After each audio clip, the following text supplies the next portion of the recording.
Good morning. I'm out here working on my van. It's a 74 Dodge B100. I'm nearing the end of an engine swap. I pulled the 318, put a 360 in it, freshened it up. It was straight out of a junkyard. And in the process, I found an A518 non-lockup overdrive transmission from a different junkyard I've been wanting to put in. You can see it sitting up there. I've been working on a support cross member for the transmission, and went out to a pull apart yesterday. They had a 2002 Dodge conversion van, had this bracket in it here. I got the whole mount and everything. I'm gonna see it. So far it fits up decent. A few holes don't line up, but I'll show you what I'm gonna do to make it fit the vehicle. It'll take a little bit of work, but I think it'll be easier than making one completely from scratch. On this back side here, let's see.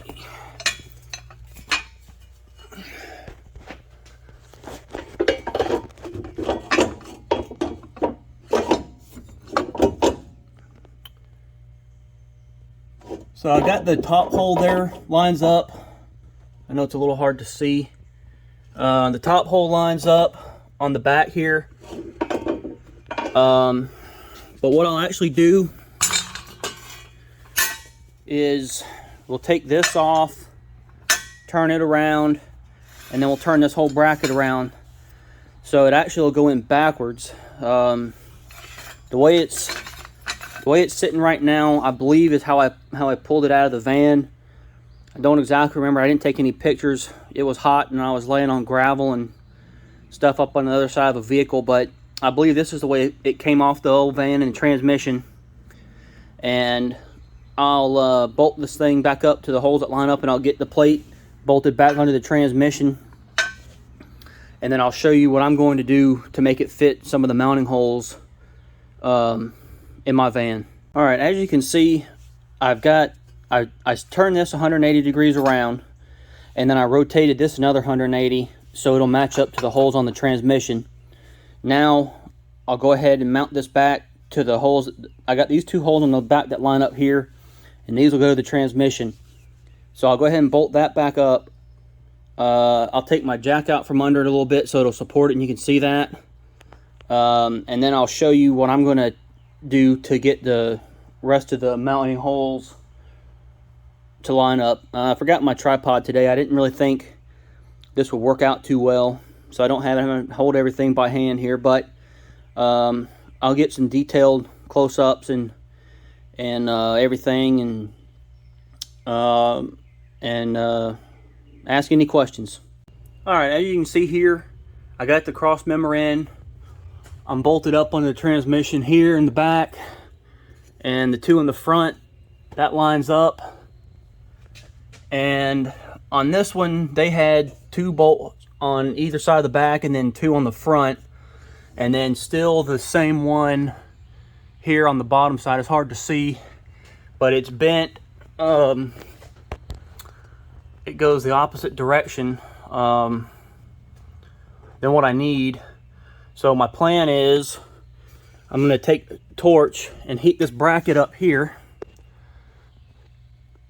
and I'll bend it 90 degrees in so it can line up on either side there to put the bolts back in. You could also drill a through hole and put a long bolt all the way through. I don't know if I'll do that or not. I may not. I don't know. I'll just see how it feels.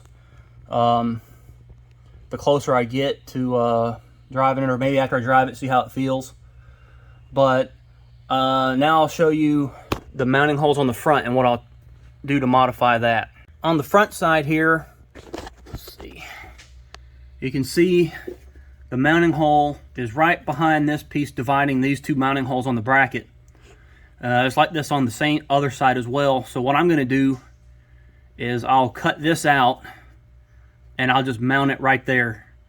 Make sure and use a washer to cover up the gap and everything.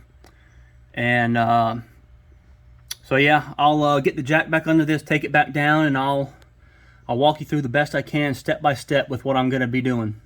So I got the metal removed here. All I did was take a Dremel, cut the sides, and came back with the deburring tool, smoothed it out a little bit. Got it done on both sides here. So now we'll go ahead and mount this back up, put some bolts in there, and start looking at these, what we all need to do, and heat them up and bend them around. Now the bracket's back in. I heated up and bent them in, as you can see here. They're pretty close to lining up, so we need to bend it back a little bit, but you can see the threads starting to come through, so we're really close. Now we'll just take it back down, and we'll just bend it back just a little bit to get those bolts in there, and we'll be good to go. It's all finished up. I got the tabs bent in, and they line up pretty good. The only issue is the head of the bolt hits the rest of the bracket here, and you probably a little difficult to get a washer in. Have to put a flat spot on it. Maybe use like an Allen head bolt, or which would probably work is if you just drill a through hole front and back on either side here, and just put one long bolt through. That'd probably be fine. But I got it all finished up as far as I'm going right now. The only thing I have left to do is replace the mount that's in it, and I'll probably just give it a quick coat of spray paint black and install it back in. One thing to do as in modifying stuff like this, the best thing to do is put every bolt in that you can to get everything to hold together, bolt the transmission to the frame, and that way it gives you a pretty accurate idea of how everything's going to fit and line up. Just because if you start holding it up there and just eyeball it and start bending, then things are going to get out of whack a little bit, and it'll just be more of a pain to make it right. But that's all for this. I will make a video of hooking up the overdrive. I'll show you how I do that. Took a little bit of research and ordering some parts, but I will make a video on that. Thanks for watching.